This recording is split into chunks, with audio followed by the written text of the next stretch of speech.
The first time Grayson Harrington kissed her, it had been behind the tall velvet curtains of the library with rain hammering the mansion's windows and Mozart echoing faintly from the grand piano in the parlor. Talia Brooks had been dusting the bookshelves when he approached silent, confident, dangerous, in the way that only men born into untouchable wealth could be. He whispered her name like it was a secret, and like a fool she let herself believe he saw her as more than just the help. It started with glances, then lingering hands when she handed him a glass.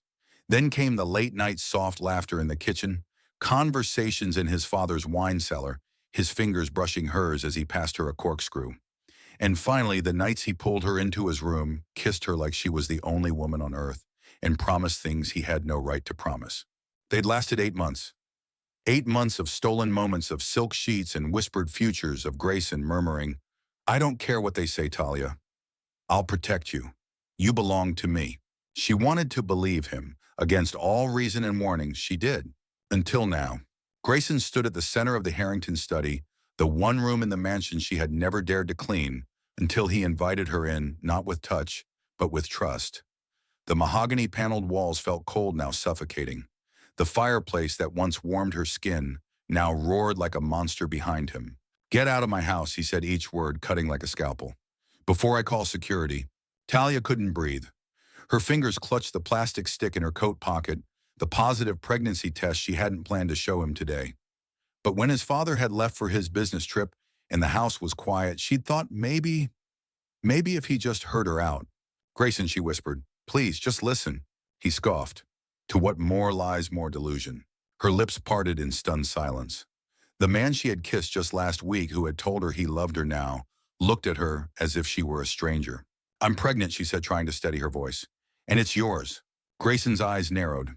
His sharp jaw clenched and a bitter laugh escaped his throat. "Of course you are."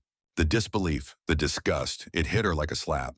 "You really think this stunt will work?" He continued, pacing in slow, predatory circles. "You think a housemaid, a charity hire from a recruitment program, can trap a Harrington Jesus Talia? I thought you had more pride." Talia's chest rose and fell rapidly. "It wasn't a stunt. You know what we had?" "What we had," he interrupted, "was a man being bored and a girl playing Cinderella in her head." The cruelty, the deliberateness of his words. She had never heard him speak like that before. She swallowed hard. "You said you loved me." "I say a lot of things when I want to get laid." His smile was sharp now, arrogant, hollow. Her heart cracked open. He leaned back against his father's antique desk, arms crossed. "Let me explain how this works. You're a maid, a seasonal employee. I'm Grayson Harrington. I don't date maids. I don't have children with them. I don't acknowledge them. So whatever fantasy you're living in, kill it. And if you're really pregnant, there's a clinic on Park Row. I'll give you $5,000 to take care of it." Her hand instinctively moved to her stomach. "You want me to abort our baby? I want you to take responsibility for your mistake." Talia's voice dropped. "My mistake." He turned and picked up his phone. "Security," he said calmly. "Please escort Miss Brooks out, immediately." Her voice cracked. "Grayson, don't do this. We were nothing," he said, cutting her off. "Don't flatter yourself. You're not the first girl to fall in love with someone above her pay grade." The door behind her opened, and the sound of polished shoes echoed against the marble. Two men in dark suits entered, stone-faced. Talia stood frozen, her feet rooted to the floor where she had once stood, with Grayson's arms wrapped around her waist. "You said I was safe with you," she said, her voice shaking. He turned his back to her. "You were until you became inconvenient." The guards waited. One of them cleared his throat softly. Talia stepped forward, her pride clinging to the last breath in her lungs. She didn't cry. Not yet. "I want you to remember this moment," she said softly, meeting Grayson's cold gaze. "When the child you threw away is standing on a stage one day, brilliant and proud, and you're watching from the shadows, forgotten and alone. I want you to remember what you lost." He didn't respond. She walked past the guards, chin-high, spine straight. The doors closed behind her with a final echoing thud. Outside, the estate's gardens stretched under a gray sky. A gust of winter wind cut through her coat. She wrapped her arms around herself, one hand still trembling. She didn't look back.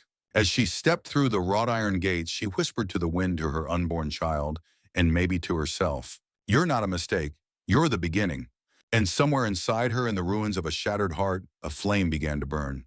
The rain hadn't stopped for 2 days. It drummed against the roof of the rusted silver Nissan, leaking in tiny drops through a worn seam above the passenger seat.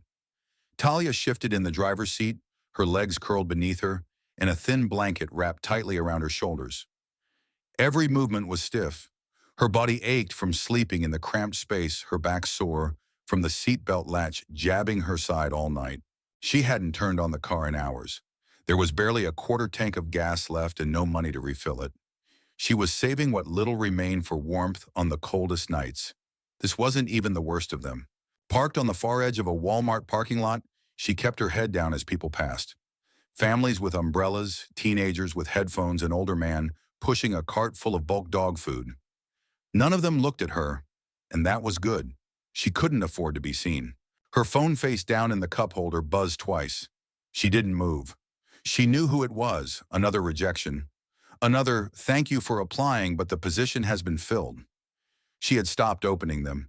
Even the cleaning company's ones she thought would be understanding had ghosted her once they noticed the slight curve beneath her coat. She had applied everywhere. Fast food joints, grocery stores, even a temp agency.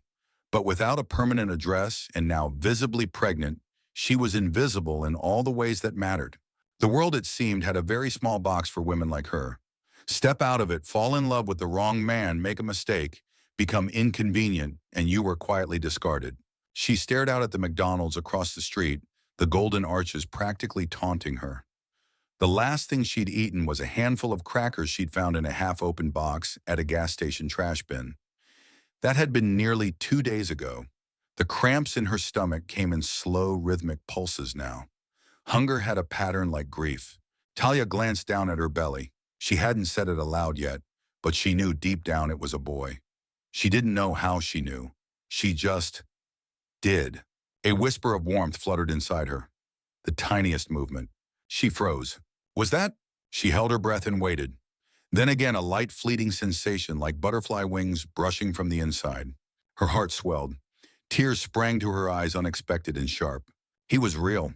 Not a symbol, not an accident, not a mistake, no matter what Grayson had said. She pressed a hand gently to her stomach, biting her lip against the emotion threatening to break through. "Hi, little one," she whispered. "I feel you." But the joy of the moment faded as quickly as it came. Because what kind of world was she bringing him into? She had no job, no money, no place to stay, no safety net. Just a car that could die at any moment and the tattered contents of her backpack. She thought of Grayson again, not the cruel version from the study, but the man who used to sneak into the kitchen late at night and beg her to make cinnamon toast because he claimed hers tasted better than anyone else's. The man who played her Miles Davis records in secret, who kissed the scars on her wrists like they were sacred. That man was gone. Maybe he had never been real. Her phone buzzed again. This time she looked. Monique calling. She let it ring. She wasn't ready to hear her sister's voice full of questions. Pity, maybe even I told you so's. Not yet.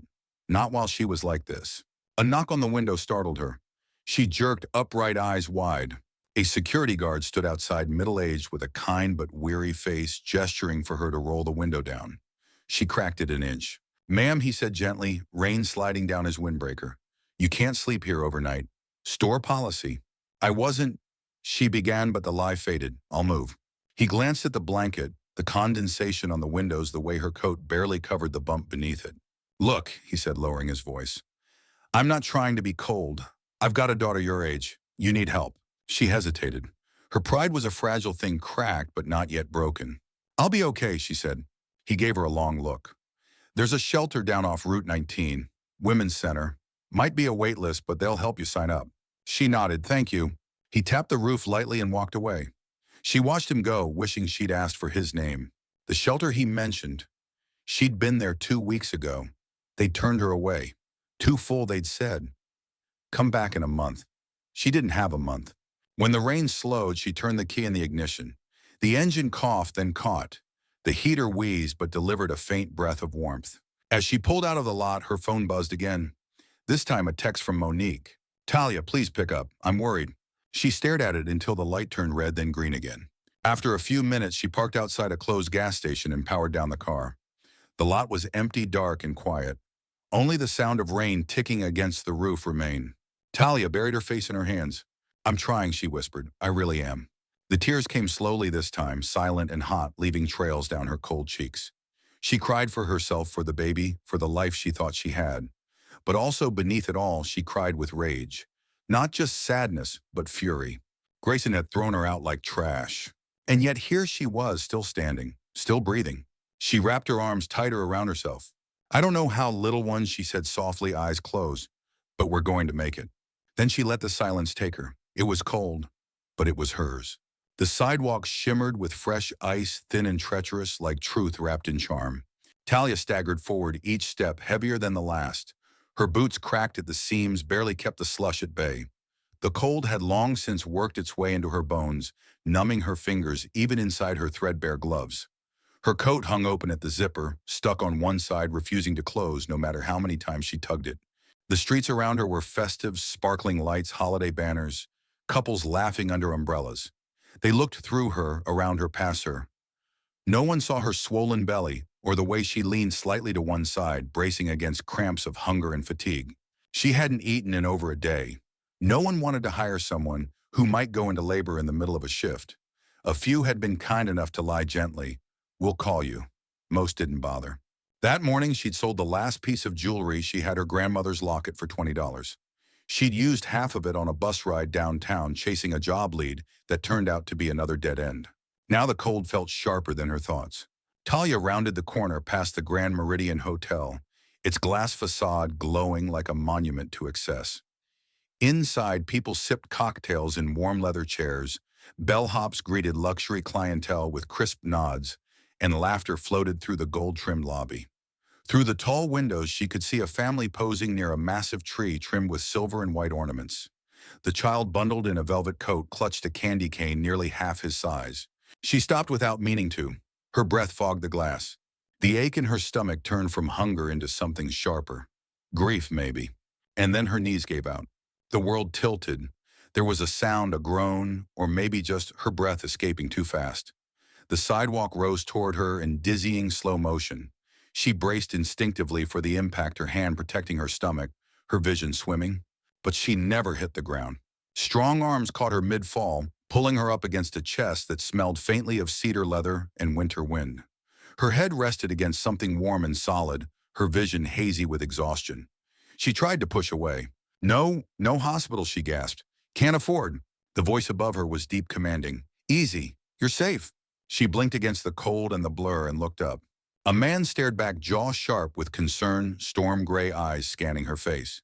He was handsome in a way that didn't feel real, high cheekbones, faint streaks of silver at his temples, a mouth drawn in tight worry. His dark wool coat was pristine, his scarf knotted with practiced ease. He looked like he belonged on magazine covers or in boardrooms she'd never be invited to. He looked like Grayson had once looked. But his eyes, they were different. No judgment, no superiority. Only fury, not at her, but at the situation. Marcus, the man, barked to someone behind him. Bring the car around. Call my private doctor. Tell him to meet us at the plaza. Full suite, no delays. She shook her head. I can't pay. You don't have to. You're not paying, he replied, lifting her easily into his arms. And I don't do things I don't want to do. She was too tired to argue. Her body curled toward his instinctively, her fingers gripping the edge of his lapel. She thought she heard more voices, someone trying to protest, but the world blurred again as her eyelids fluttered closed. The car's interior was warm, impossibly so. Soft leather seats, heated cushions, classical music playing low from hidden speakers. She stirred as the vehicle began to move. The man sat beside her, watching her without speaking. I don't know who you are, she whispered hoarsely, but thank you. Declan Ward, he said, simply, offering no further explanation. Talia's eyes opened a little wider. She had heard that name. Everyone had. The CEO of Ward Enterprises, billionaire tech mogul. The man Grayson had once described with venom, a cutthroat bastard with no respect for tradition. Funny, Declan didn't seem cutthroat now, just furious. Why help me, she asked softly. You don't know me. He met her gaze without hesitation. Because no woman should collapse on the street from hunger, especially not while carrying life. She swallowed. I don't want pity. You won't get it. There was something in his voice, iron under velvet. I'm not a charity case, she said, sitting up straighter despite the weight of exhaustion pressing on every muscle. His expression softened, but he didn't look away. I don't think you are. I think you're someone who's been failed by people who should have known better. She didn't answer. Her throat tightened too much for words. When they pulled up in front of the plaza, uniformed staff were already waiting with umbrellas, concern on their faces. Talia tensed. "I don't belong here," she whispered. "You do now," Declan said, opening the door and stepping out before she could protest. She followed him into a world of warm gold lighting, hushed voices, and luxury that didn't seem real. The suite was palatial. A fire was already crackling in the marble hearth. Soft robes were laid across the bed. A private doctor stood waiting beside a portable medical kit, his demeanor calm and professional.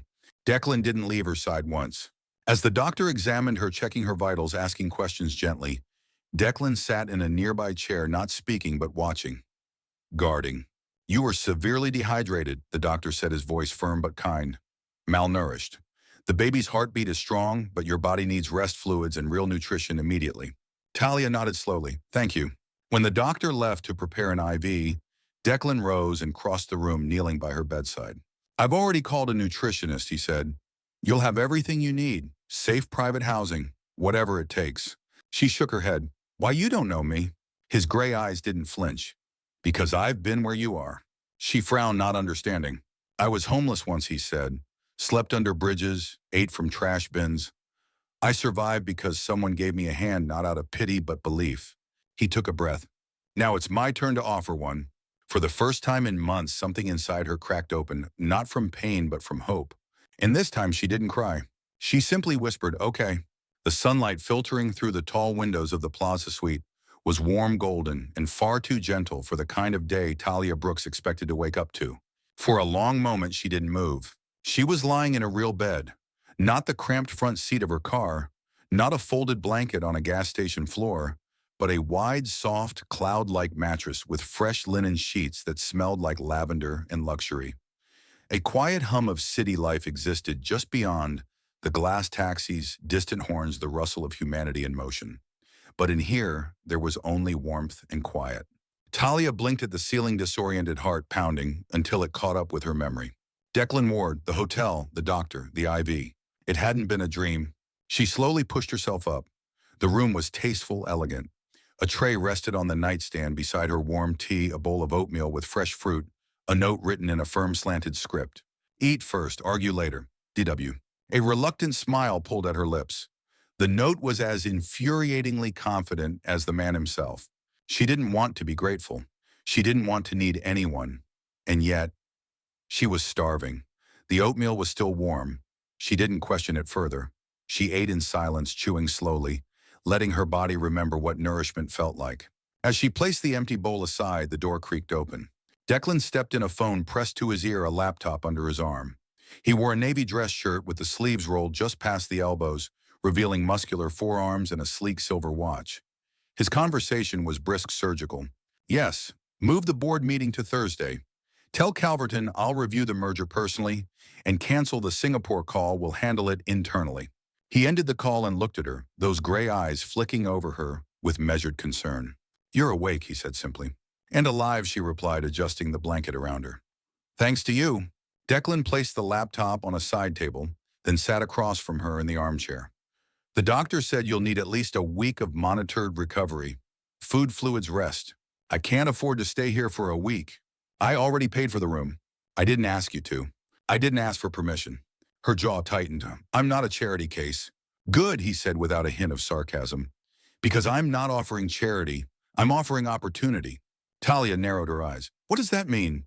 He studied her, as if calculating how much to say. "Your resume was in your backpack. Business degree from Temple. Top of your class. Managed the Harrington estate for nearly 2 years. Speaks fluent French and Spanish. And according to my sources," he added dryly, "you reorganized their entire household budget and tripled their efficiency in less than 6 months." Talia's spine straightened. "You went through my things. I verify the people I invest in," he said, unapologetic. "I'm not something to be bought." "Good, because I don't want to buy you. I want to hire you." She blinked. "What?" Declan leaned forward, resting his elbows on his knees. "You need a job. I need someone I can trust to manage sensitive operations. Someone smart, resourceful, loyal, and pregnant," she said sharply. His brow lifted, amused. "And pregnant. So what, you think being pregnant makes you incapable of doing the job?" "No, but most employers do." "Well, I'm not most employers." She stared at him, torn between suspicion and temptation. What's the catch? There isn't one. Bull, delmananamuum. He gave a soft laugh. Okay, one condition. She waited. You give me a reason not to regret this. Talia considered him for a long moment. I don't want pity, she repeated. You've said that, and I've told you I don't give it. She threw back the blanket and stood slightly unsteady but firm. I want a real position, not some cushy desk next to your office so you can feel good about saving the pregnant girl. His expression sharpened, impressed. Then earn it. Give me a week. He rose too. You have it. She held out her hand. He took it. His grip was strong, steady. No special treatment, she added. You'll get exactly what you deserve, Talia. No more, no less.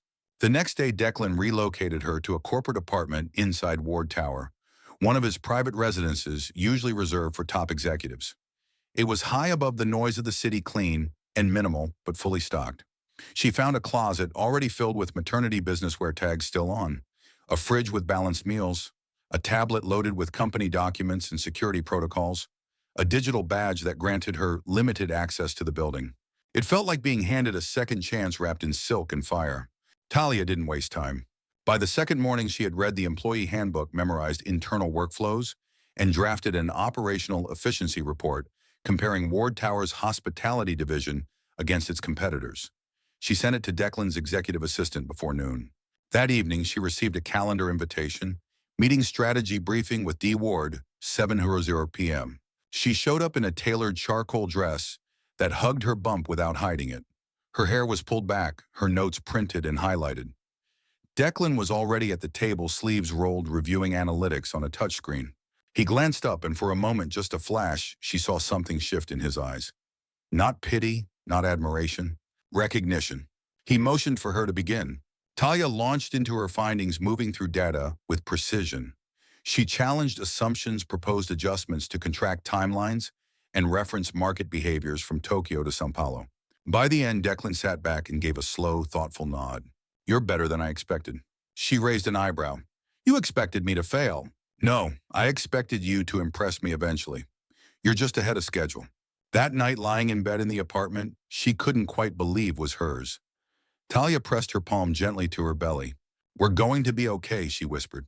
Not because someone saved her, but because she saved herself the moment she stopped begging for scraps and started demanding a seat at the table. The glass walls of Ward Tower offered a panoramic view of the city's heartbeat, a skyline etched with ambition power, and the quiet ache of people dreaming beyond their means. Talia stood at the executive floor window, the city's lights reflected in her eyes. She had just wrapped her third week working under Declan Ward. Under wasn't quite the right word anymore. Not since he began asking her to sit in on merger strategy calls. Not since he started deferring to her judgment on vendor contracts. Not since their relationship shifted not into something romantic, but something far more dangerous: mutual respect. Respect was harder to earn than affection, and harder to walk away from once it settled in. A soft chime broke her thoughts. Declan stepped into the boardroom, tie, loosened coffee in hand. He gave her a once-over, not lingering, not indulgent, just observant. You've been up here since 7, he said. Don't you ever take a break? I took a break at lunch. Reading tax codes over Caesar salad doesn't count. She offered a dry smile and turned toward the whiteboard, filled with scribbled numbers and graphs. I think the acquisition of Valentech needs to be put on ice. His brow rose. You were the one pushing it 2 days ago. I was, she agreed. But I've been reviewing their IP filings. Half their pending patents are being disputed in federal court, and their leadership team has quietly restructured in the last 90 days. That smells like pre-sale damage control. Declan's expression shifted, not surprised, but intrigued. How long have you known? I confirmed it this morning. He took a sip of his coffee. You're making waves, you know. Waves get attention. I need results. You've already got both. He leaned against the table, studying her in that quiet, calculating way of his. I've had 3 department heads ask me if you're being groomed to be VP of Strategic Development. Talia blinked. And what did you say? That it's none of their damn business. Her lips twitched. I didn't bring you in to be ornamental, he continued. You've proven yourself. I'd like to formalize your role. Title, pay grade, full benefits, corner office. The offer sat between them like a sealed envelope waiting to be opened. She should have been thrilled, and part of her was. But the other part, the sharp, wounded, fiercely self-preserving part, stepped forward first. On one condition, she said. Declan crossed his arms. I'm listening. I work under contract, 3-year term reviewed annually. I want full control of my team. I pick them. I train them. No interference. And she met his gaze squarely. My pregnancy stays out of it. No whispers, no speculation. If someone disrespects me because of it, even once I want it handled. He stared at her for a long moment, unreadable. Then he gave the faintest nod. Done. No pushback, she asked, cautious. I don't waste time negotiating with people who already know their worth. Her throat tightened, but she didn't let it show. Then we have a deal, she said. That night, she lay awake in the master suite of her corporate apartment, staring at the ceiling. It wasn't about money anymore, or stability, or even revenge, not in the form she'd imagined.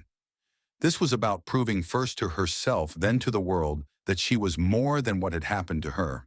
The next morning, her new office was ready.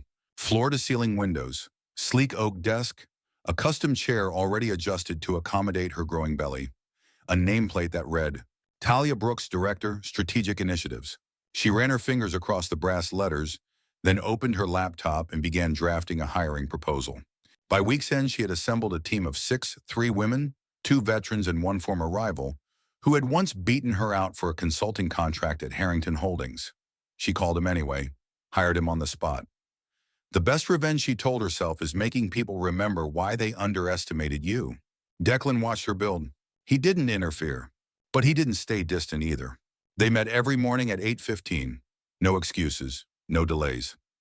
Sometimes they spoke for 5 minutes, sometimes for 90. Sometimes about business, sometimes about nothing at all. One morning when she arrived late due to back pain and nausea, he canceled his meeting with the Shanghai partners and sat beside her on the couch with a thermos of ginger tea in silence. I've never worked for someone like you, she said quietly. I'm not your boss, he replied. I'm your ally. There's a difference. She didn't know how to respond to that, so she didn't.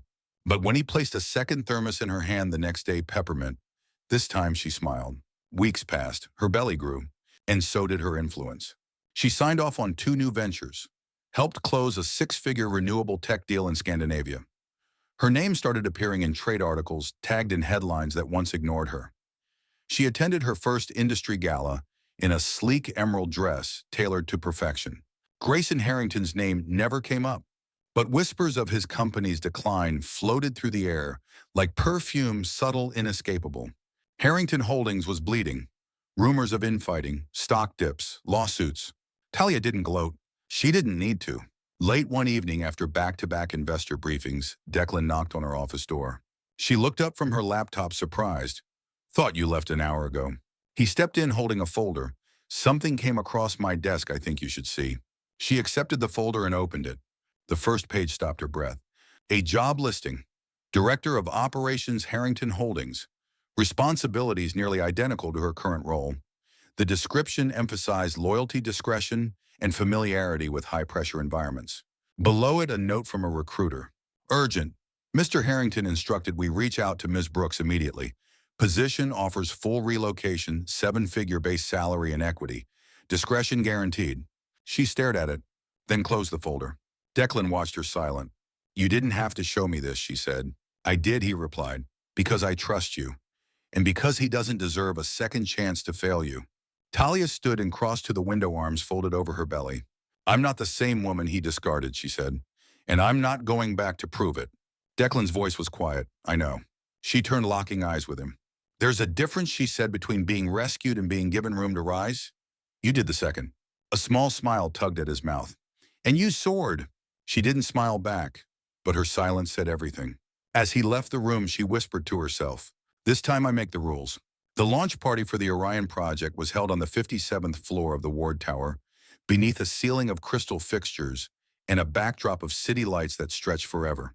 It was the kind of event where billionaires and visionaries brushed shoulders, where every dress shimmered with status, and every handshake was a veiled negotiation.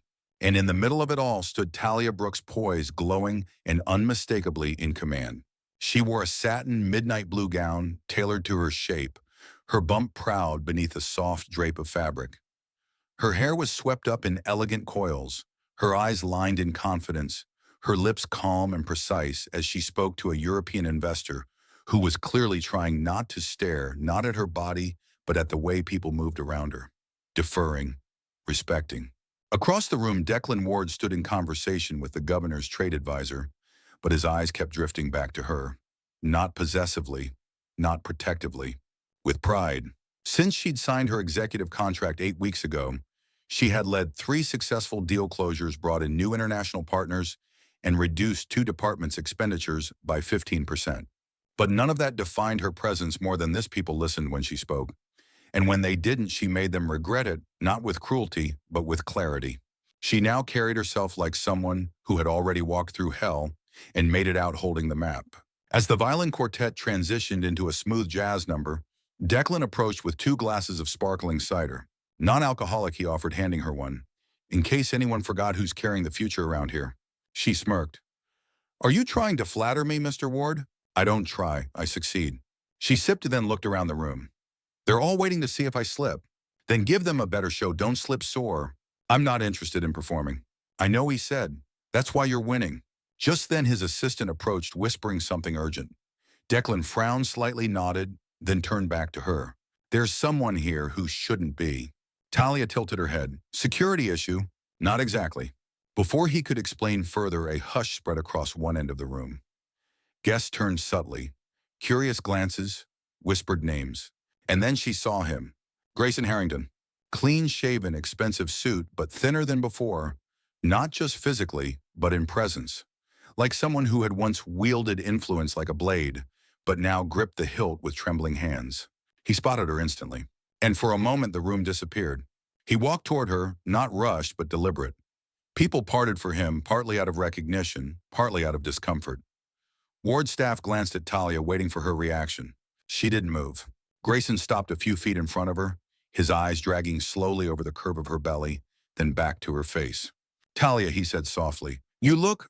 Don't finish that sentence, she cut in, calm and razor-sharp. Grayson exhaled. I didn't come here to cause a scene. I needed to see you. You've seen me, she said. Now go. I didn't know you were here. Of course you did. You've always had people watching this building. Don't insult my intelligence. He hesitated. You didn't respond to my message. No, she said. I didn't. He looked around the room, the luxury, the power of the crowd that now orbited her. I never imagined you'd end up here. That's the difference between us, she replied. I always did. Declan stepped beside her, then a quiet wall of presence, not touching her, but making his allegiance clear. Grayson glanced at him, jaw tightening. So this is what it takes, Grayson said bitterly. One man throws you away, another picks you up. Talia laughed, not harshly, but like someone hearing a tired joke one too many times. No, Grayson, no one picked me up. I stood up. I climbed. And when I looked around, he happened to be the only one not looking down on me. Grayson flushed. You're carrying my child. I'm carrying my child, she corrected. You lost the right to say otherwise when you turned your back on us. He stepped forward, voice lower. Let me make it right. I'll do anything. She raised a hand, silencing him. You think this is about money or pity or regrets? Grayson opened his mouth, but she continued. This isn't a movie. There's no dramatic apology that wipes away abandonment. No sudden realization that redeems a man who threw out a woman because she became inconvenient. His face tightened. You don't get to be the hero in this story, she said. You had your chance. You made your choice. Declan turned to security. Escort Mr. Harrington to the elevator. Grayson tried one last time. Please, let me be part of his life. Talia's voice dropped. He already has a father. One who didn't flinch when I collapsed in the street. One who didn't ask what I could offer him, but what I needed. Grayson froze. And in that moment, it was clear he hadn't just lost access. He had lost relevance. The guards let him out quiet and swift. No one clapped, no one cheered. But the room exhaled. Talia turned to Declan. Sorry about the drama, she murmured. He shook his head. You handled it. A moment passed. Then she said, that's what power looks like. And Declan, not a man easily impressed, simply nodded. Later that night, in the quiet of her office, Talia sat alone. She removed her heels, leaned back in her chair, and pressed her hand to the steady rhythm beneath her ribs. He saw us, she whispered, and it didn't break me. A single tear slipped down her cheek, not of pain, but of release. Power wasn't loud. It was stillness earned. And hers had only just begun. It began with a leak. Just 3 high-resolution photos, emailed anonymously to every major business reporter in the city. No caption. No explanation. But the images said more than any press release ever could. The first showed Grayson Harrington leaving a dimly lit bar with a woman clinging to his arm. Not his fiancée, that relationship had quietly dissolved 2 months ago, but someone unfamiliar, much younger, and visibly intoxicated. The second photo caught him exchanging a manila envelope with a city zoning official behind a private golf club. The third and most damning was taken inside a Harrington Holdings boardroom. Grayson, red-faced, stood yelling at a visibly distressed female assistant while two executives watched without intervening. The city's media outlets had a field day. By mid-morning, every major headline read the same thing in different words: Harrington Empire, cracking under scandal. Anonymous leak reveals CEO's dangerous dealings. The fall of a golden boy. Talia sat in her office, the morning paper spread across her desk unread. She'd seen the photos already. Declan's head of security had forwarded them to her the night before. She hadn't asked for them, hadn't even wanted to look, but some damage demands to be acknowledged. Declan entered quietly, holding a second cup of tea. "You knew this was coming," he said, setting the mug down. "I didn't expect it to be this public," she replied. He leaned against the desk. He made enemies for years. One of them finally decided to strike. She folded the paper. "This wasn't about me." Declan tilted his head. "Maybe not directly, but you were the first real threat he couldn't control." She gave him a look. "That doesn't make me feel better." "I didn't say it should." The silence stretched. "I don't want people thinking I was behind this," she said. "They won't," he assured her. "Your record speaks for itself. Clean, quiet, focused." She turned to face the city skyline, tapping her fingers along the armrest of her chair. "But they'll still link my name to his," she murmured. Declan didn't argue, because she was right. In the days that followed, Harrington Holdings went into crisis mode. The board launched an internal investigation. Grayson was placed on administrative leave. Stock prices fell by 15% in a single week. Former employees began speaking out anonymously, at first then publicly. Stories of silenced complaints, bribed consultants, and reckless spending spilled across the headlines. But what turned the tide wasn't the scandal. It was the contrast. While Grayson's empire burned, Natalia's star rose. Her keynote at the Women in Leadership Conference, initially a modest panel discussion, was suddenly upgraded to closing speaker. The hall was packed, standing room only. She stood before a crowd of executives, journalists, and students dressed in a dark green dress that shimmered under the lights, her belly prominent, her voice steady. "I'm not here because of what I lost," she began. "I'm here because of what I refuse to let define me." She didn't mention Grayson by name. She didn't have to. "I was told no one would hire me, that I was a risk, that I was damaged, difficult, dramatic, and I believed it for a while, until I stopped waiting for permission to rebuild myself." The applause started halfway through. By the end, they were on their feet. The video of her speech went viral within hours. Talia Brooks became a name that meant something more than survival. It meant competence, strength, vision. And Grayson, once the face of generational wealth and polished charm, became a cautionary tale. 2 weeks later, Talia received a letter. Not an email, a letter, handwritten, no return address. She recognized the handwriting instantly. "Talia, they've stripped me of my position. The board voted this morning. It's strange the house is quiet. Too quiet. I keep expecting to hear your voice coming from the kitchen, telling me I've used too much nutmeg again. I thought I was building a legacy, but without you, it was just a fortress of sand. I don't deserve forgiveness. I don't expect it, but I want you to know I see you now. You were never the one who needed saving." Gee, she read it once, then tore it in half and dropped it into the trash. There was no satisfaction in it, only closure. That Friday, Declan called an executive meeting. The room was packed: VPs, division heads, analysts. And at the front beside him stood Talia. Declan cleared his throat. "Ward Enterprises is entering a new chapter," he said.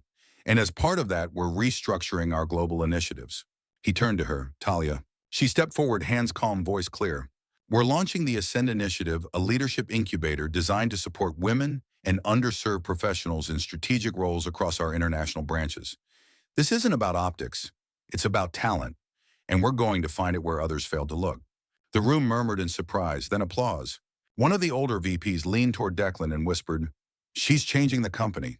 Declan smiled. "She's saving it from itself." That night, after everyone had gone home, Talia stood alone in her office, lights, low city glowing below. She pulled out the ultrasound photo from her drawer, the most recent one. The baby's profile was clearer now. A small hand pressed to the cheek, lips slightly parted. She held it for a moment, then placed it gently into a frame. Not everything broken needed to stay broken. Some things, when rebuilt, were stronger than before. And some photos didn't destroy dynasties. They created new ones. The invitation arrived in an envelope so thick it felt like armor. Embossed lettering, black ink on cream paper, sealed with a wax insignia of a lion. The Harrington Foundation Annual Winter Gala, benefiting youth in leadership formal attire.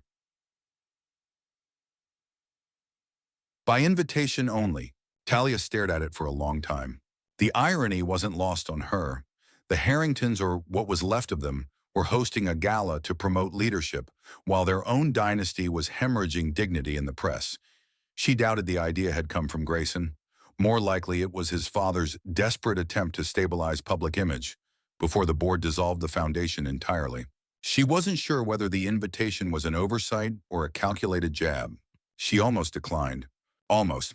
But then she thought about the years she'd spent cleaning champagne flutes after this very gala, folding linen napkins, polishing silverware, while the elite floated through the ballroom like royalty. And she thought about standing in that same ballroom not in service, but in power. That changed her mind. The Harrington Hall was dressed in winter splendor. Massive chandeliers dripped with crystal casting icy prisms on polished floors.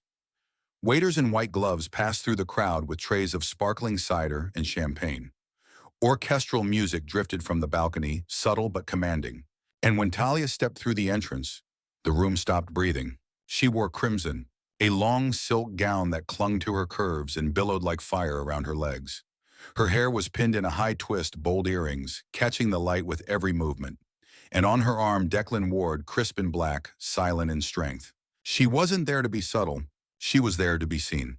As they descended the staircase, conversations faltered, eyes turned, and Talia held her head high, not out of vanity, but clarity. She had nothing to hide, and everything to prove. Declan leaned toward her as they crossed into the main hall. "They're rattled," he said, half amused. "They should be," she replied. It didn't take long for the evening's host to find them. Robert Harrington Grayson's father moved through the crowd like a lion, sensing threat. His tailored tuxedo fit him like armor, but his eyes were cautious. "Ms. Brooks," he said as he approached. "How striking." Talia smiled, slow and unbothered. "Mr. Harrington, you received our invitation, I see." "I did. It was brave of you." His brow lifted. "Brave.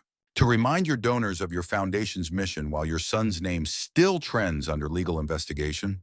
Declan raised an eyebrow behind her. Robert cleared his throat. "This evening is about legacy. Then you might want to rethink who you allow to define it." A flash of something dangerous flickered in his eyes. "You've made quite the name for yourself." "I've earned it," she said evenly. "No family name, no trust fund.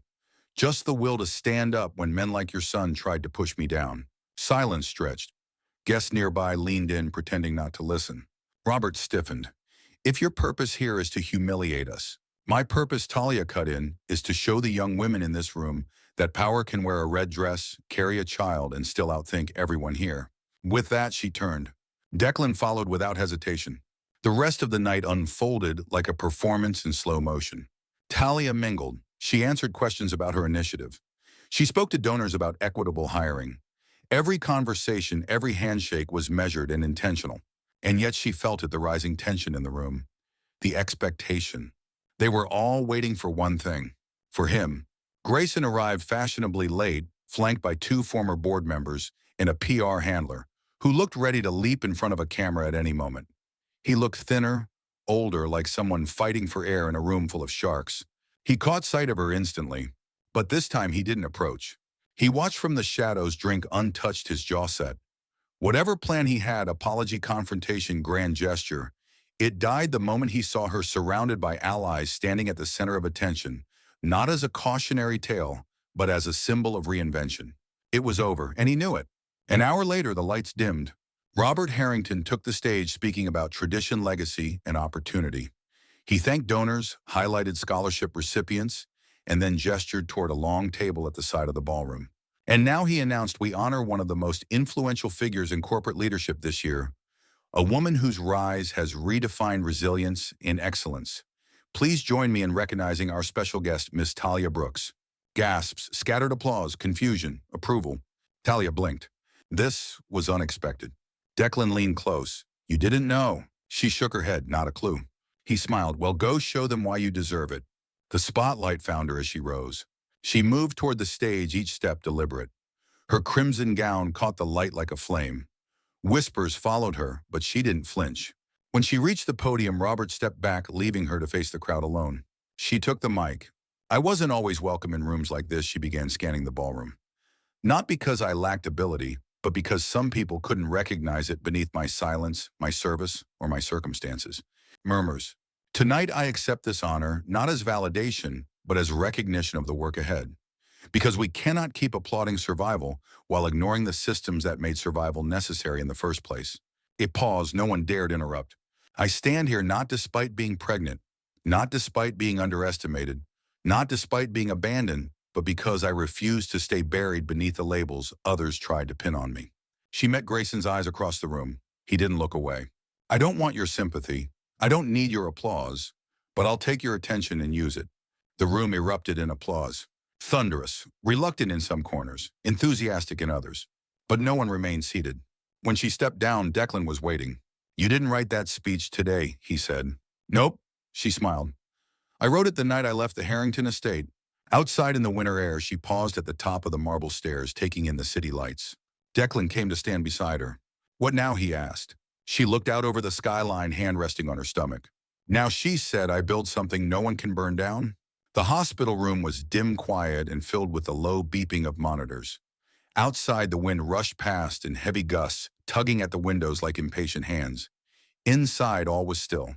Declan sat in the corner chair, arms folded across his chest, his shirt sleeves rolled, collar loosened.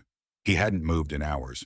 Talia lay in the bed, her head resting against the pillows, eyes half-lidded with exhaustion, but glowing with something fierce. In her arms, wrapped tightly in a cream blanket, was her newborn son. He had arrived earlier than expected. 2 weeks early. There had been complications. A sudden drop in blood pressure. A brief scare with the fetal heart rate monitor. Nurses moving swiftly. Declan's hand in hers. Her scream as they wheeled her down the hallway. And now, hours later, the world had narrowed to this room, to this child, to this hush. The boy made a small noise, not quite a cry, more of a sigh, and Talia shifted, adjusting his swaddle with careful fingers. Declan stood and approached the bed. How's he doing? He asked softly. He's strong, she said. Lungs like a lion. Declan smiled. They looked at the boy together. Talia whispered, I think he has my eyes. Definitely, Declan agreed, but his scowl, that's mine. They both laughed, quiet, relieved laughter, like survivors of a storm. Then a knock came at the door. Declan's expression dark and protective. I'll handle it, he said. Talia touched his hand. Let him in. He hesitated, then opened the door. Grayson stood there, his face pale. His suit wrinkled the edges of him, unpolished and lost. He looked like a man who hadn't slept in days, maybe weeks. He took one look at the room, at the boy in her arms, and his breath caught in his throat. Talia didn't flinch. Declan moved to the far side of the room, silent but present. Grayson stepped in slowly, as if afraid the moment would dissolve if he made any sudden movement. I heard, he said hoarsely. I didn't know if you'd want me here. I don't, she said calmly, but I knew you'd come anyway. Grayson nodded. He stared at the baby, eyes wet. He's perfect. He is, she agreed. Silence. Grayson stepped closer, then paused. Can I? No. It wasn't cruel, just final. Grayson looked at her, stricken. He's mine. No, she said again, firmer this time. He's mine. And he has someone who stood by him before he ever opened his eyes, who waited outside that operating room for hours, who held my hand when I thought I wouldn't make it through. She nodded toward Declan. Grayson turned. So that's it. You're letting him raise my son. Talia looked him dead in the eyes. You had your chance to be a father. Months ago. When I told you I was pregnant, and you said you weren't ready. When you told me to disappear so your career wouldn't suffer. I was scared. We were all scared, she cut in. But Declan didn't run. You did. Grayson's voice cracked. I want to make it right. Then start by accepting that this boy will grow up safe, loved, protected, and not by a man who abandoned him before he was even born. Tears welled in Grayson's eyes. He opened his mouth again, but Declan spoke, his voice low but certain. Leave now, Grayson. Don't make her say it again. Grayson looked at Talia, at the child, then turned and walked out without another word. After the door closed, the room felt lighter. Talia looked down at her son, who had begun to stir. Declan moved beside her. You okay? I am, she said softly. For the first time, I really am. She looked up at him. You don't have to stay, you know. Declan smiled. I know, but I'm not leaving. You've done more than I ever asked. More than anyone had the right to expect. Because I want to, not because I have to. She studied him heartful. You've never asked what I expect from you, she said. I don't need to, he replied. I just want to be here. However you need me. Talia placed her hand over his. He needs you, she whispered. I need you. And not just as a partner in business, not just as a friend. He exhaled the breath of a man who'd been waiting to hear those words but never rushed them. I'm not perfect, Talia, he said. I'll make mistakes. We both will, she replied. But I'll never walk away, he promised. Not from him, not from you.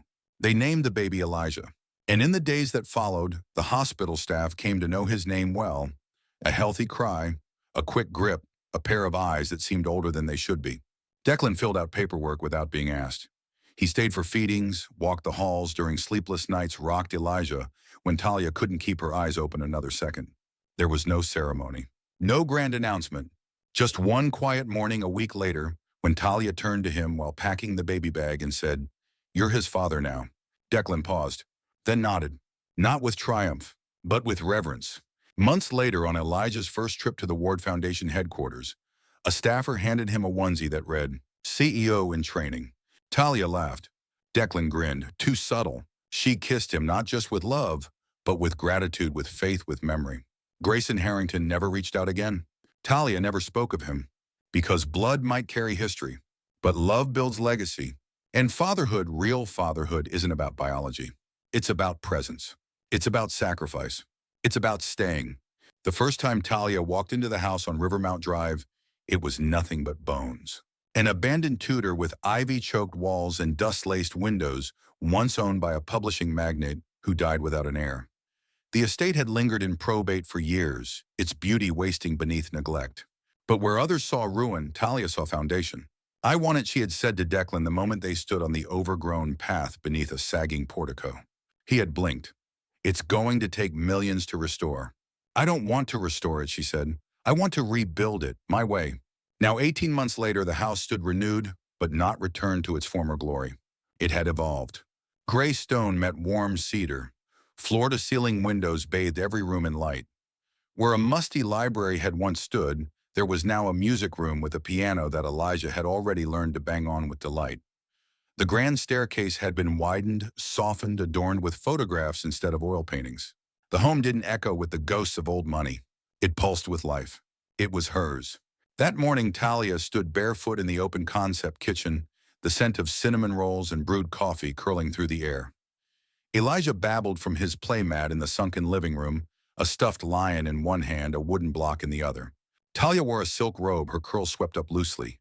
She carried the easy calm of someone who had survived fire and now tended her own flame.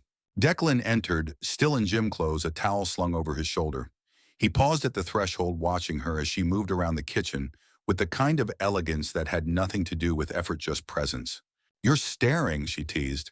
I'm memorizing, he replied, setting the towel on a stool. Every morning in this house feels like the first chapter of a book I don't want to stop reading. She smirked. Poetic. I try. He walked over, wrapping his arms around her waist from behind, pressing a kiss to the nape of her neck. She leaned into him, letting out a soft hum. You built this, he murmured. We built this, she corrected.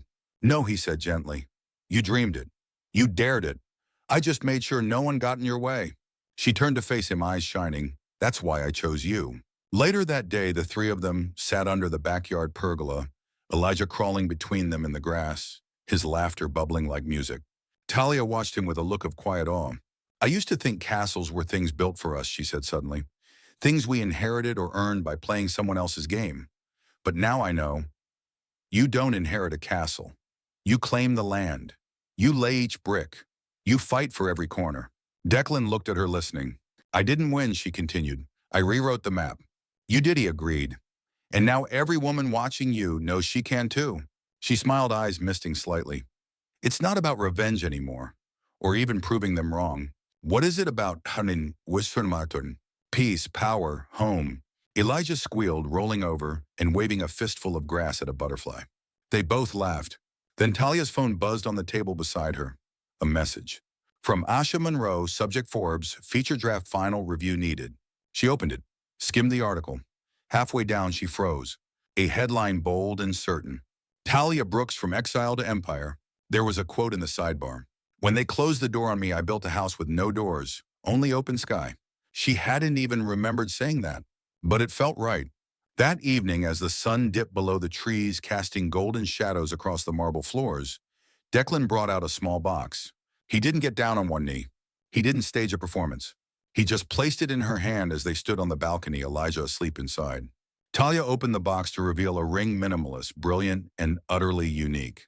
A sapphire center flanked by 2 diamonds. It looked like her bold, irreplaceable. No pressure, he said. But I want you to know this house isn't a castle without its queen. And I'm not whole unless I walk beside you. As your partner, your family, forever. She didn't cry. She breathed in slow and full, then closed the box and slipped it into her pocket. I'll answer you tomorrow, she said. He blinked. Tomorrow. She smiled. I've waited my whole life to be chosen for who I am. I need one more night to be sure I'm not choosing you just because you were there when it was hard, but because I can't imagine the good without you either. He nodded. That's fair. The next morning, she placed the ring on his pillow while he slept and curled against him, whispering, "You are home." Talia Brooks didn't just survive the fall. She became the architect of something unshakable. Her house had no crown molding to impress others, no heavy portraits of ancestors watching her. It had light, laughter, and walls built with hands that knew both struggle and grace. She didn't need a throne. She needed a seat at the table she built herself. And when she sat at it, child in her lap, husband beside her, and vision ahead of her, she was not just a queen. She was the entire kingdom. The late afternoon sun cast long shadows over the stone path leading to the front porch. Talia stood in the hallway with Elijah balanced on her hip, a stack of mail in her other hand, humming softly as she shifted through envelopes. Bills, invitations. One from a university asking her to speak again, this time about ethical business leadership. Then came the knock. 3 firm raps. Unannounced visitors weren't common. Most people knew better than to show up at the estate without calling. She set Elijah in his playpen and walked to the front door, peeking through the side window. Her heart dropped into her stomach. It was her mother, Frances Brooks, older now with more gray in her hair than Talia remembered. Slimmer too, as though life had pressed down on her, shaving away softness. She wore a pressed blazer and held a small worn leather purse, the same one she used to carry to church every Sunday when Talia was a child. Talia stared at her through the glass, then slowly opened the door. "Mom." Frances's eyes welled, but she didn't reach forward. She stood straight, dignified but uncertain. "Talia, you look, well." Talia said nothing. Her body felt like it had been set in stone. "I didn't know how else to reach you," Frances continued. "Your number changed. I sent letters to your old address. I heard about your company through the news. And the baby." Her voice cracked slightly. "He's beautiful." Talia crossed her arms. "Why are you here?" Frances inhaled. "Because I owe you an apology." Talia let that hang in the air. "Not just for what I said when you told me you were pregnant, or for turning you away, but for everything that came before that. For the silence, for the expectations, for raising you with fear instead of love." Talia narrowed her eyes. "Now you show up after everything I built to what be proud of me." "No," Frances said quickly. "I came because I don't want to die with this between us." Talia blinked. "You're sick." "No, not that I know of, but I'm aging. Slower now. I've been thinking about all the ways I got it wrong, about how I treated your father like he was a king while raising you like a soldier. You never got to be soft, Talia. You were always carrying the weight of my disappointments." Talia leaned against the doorframe, staring at her mother. "You kicked me out. You told me I'd ruin myself, that no man would want someone like me." "I know," Frances whispered. "I was cruel.